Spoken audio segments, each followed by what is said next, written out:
S Trends. Today we're going to be going over 12 things you didn't know you could do in Fortnite Battle Royale. Do you want some free V-Bucks? Yes.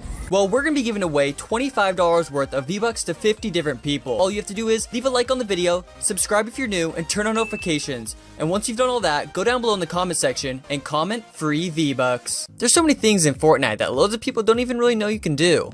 So I figured why not share some of these neat little things with you guys. So let's get into this.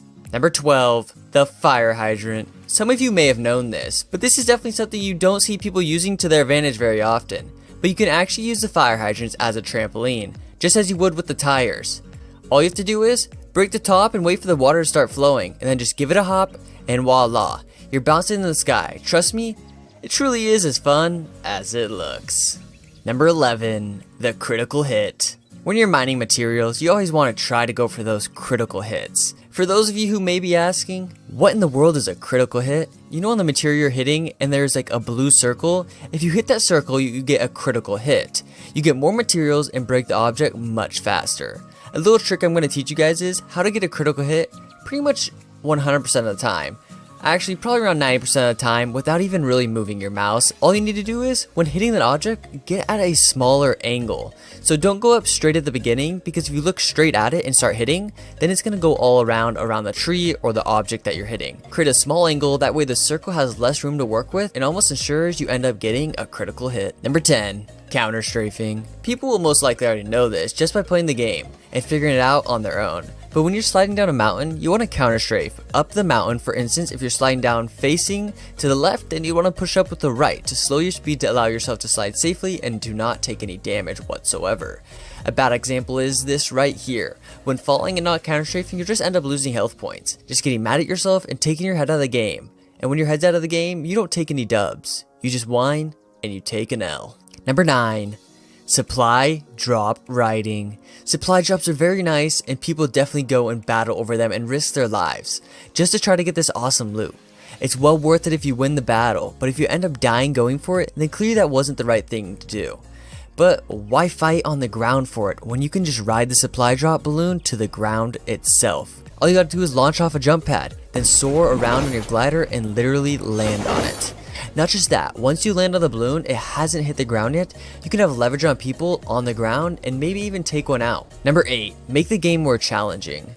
Some people are just naturals at Fortnite, but if you want to give yourself a challenge and take off HUD and have no minimap, no crosshair, pretty much make it look like it's hardcore as if you were going to be playing Call of Duty or something, then all you have to do is go to your settings and then head right over to game, then click this tab called HUD, then just turn everything off. And once you're done turning everything off, just hit apply and voila, there it is. The game looks a little different. You have no crosshair, nothing. No minimap, nothing. Literally nothing. What you're seeing right now is a little clip of my friend Master Saint playing with no HUD, and it's pretty cool. And you will end up definitely learning some crosshair placement, remembering all the keys, learning how to build. It definitely makes the game seem more realistic without having HUD on. Number 7. The bush campers. Nobody likes a camper, but many people are camping in bushes in Fortnite. It's very overpowered, so there's a way for console players to actually come around this. On the console, they actually implemented an aim assist just due to how you can't aim as good on the toggles than you can with the mouse. So unfortunately for all of us people who play on the PC, we kind of have a little disadvantage in this scenario, but let's be honest, we're just going to end up killing those guys in the bush anyways. Even if you're on console, you most likely see them, and you're probably going to take them out, because who doesn't pre-aim a bush as it is? But besides the fact of that, when you aim across a bush, it will actually end up slowing down if somebody is there. This is only on console, by the way, because they implemented aim assist. But if you continue to move at the same speed, and it doesn't slow down, then you're clear and have nothing to be worried about. But let's watch a little clip of a camper taking advantage of the bush. Oh, dude, did you see that guy? Holy crap. Darcy, kill him! Alright, whatever. Too late now. Oh, this is perfect. Oh, he didn't get closer. If he had, that would have been perfect. Okay, if the circle somehow gets They're gonna get forced in the I'm dead. Holy crap. Yeah, it was, but holy crap. No. Alright, you gotta do it now. Okay, throw a grenade. Throw a grenade at him now. Yeah, but the storm's gonna start closing in. Don't worry about that guy on the ground. Oh boy. One in the house, by the way. Leave the gun on the ground. He's right in front of you. Caught through the sentry. Oh my god. Where's the last There's one guy? person left. I see him, I see him, I see him, I see him. Throw grenade, throw grenade. Just stay alive. Just stay alive. Have a grenade in the locker. You can shoot the walls. Don't take any damage. Just throw all your grenades. Nice! Holy crap! Holy crap. Number 6. Swapping your keybinds. Changing your keybinds around to make the game most comfortable for you is very important. If you're new to the game and haven't really played much, then you probably don't really know that you can even do this, but hopefully you have figured it out. If not, I'd highly recommend just listening right now, because you do not want to leave the defaults.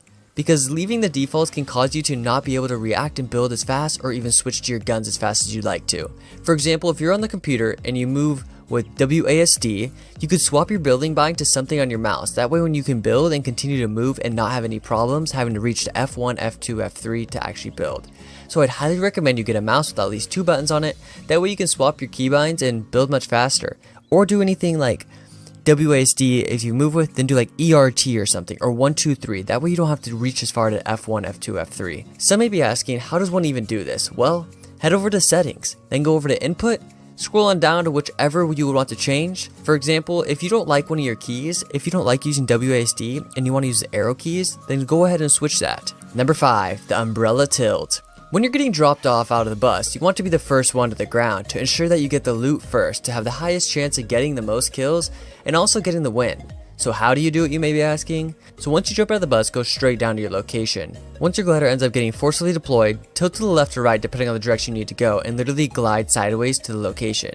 Here, that clip you're watching, I actually jumped a little bit late, I wasn't paying attention, I'm sorry, or I would have been getting to the ground just as fast or quicker than the rest. Number 4. A little secret wall hack. This little trick that I'm going to show you is super cool and definitely nobody is taking advantage of it. Well, at least not that I know of. You're not going to get banned for this, it's clearly a part of the game, you're going to be 100% fine, do not worry. And you can make it so you can see through any wall you've built or your teammates have built. So once you build the wall, all you have to do is edit it and voila, you can literally see straight through it clearly. This isn't like wall hacks, but definitely a neat little trick that can make it so you can see the enemy a bit better besides looking through the actual material. Because who likes looking through a brick wall, the little crack in it, or the little cracks in the wood, and you can't even really see through the steel. So this little trick is definitely amazing. Number 3, knowing your guns. A fantastic example here is going from either using the tactical shotgun or using the pump shotgun. If you can land just around 99% of your close range shots, then you're going to 100% want to be using the pump. Due to the amount of damage it plunges, it does 95 damage per hit. So if you can land a shot, you're pretty much almost guaranteed almost knocking them down. Whereas if you whiff most of your shots like I do, then you probably want to stick around with the tactical. Just due to how much faster it can shoot, and you can finish them off a lot better. So after you whiff your first, you'll probably have time to react and get the next one as well. You 95! 10! You ran right in front of me when this guy was standing. Bro, I hit that guy for 95! Number 2, editing your structure. When you have a fully built fort and you want to make it to the top of the line, then you need to go and edit and create doors, railings, and many more. This allows you to have more mobility, and also while you're editing and doing final touches on your base, you can see underneath and through the buildings to see if any enemies are pushing.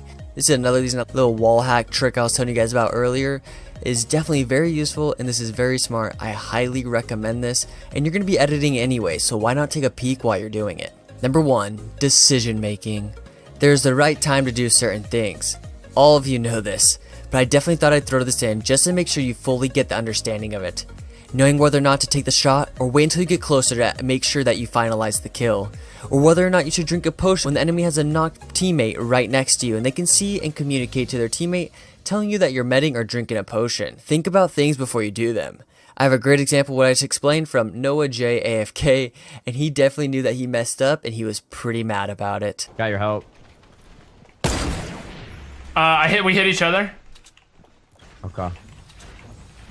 I'm gonna grenade launcher this house. Oh, they're both there. They're both there. The one below you is super weak. Got one. Other guy's he's one bullet. He's pushing up to you right now. He's very weak.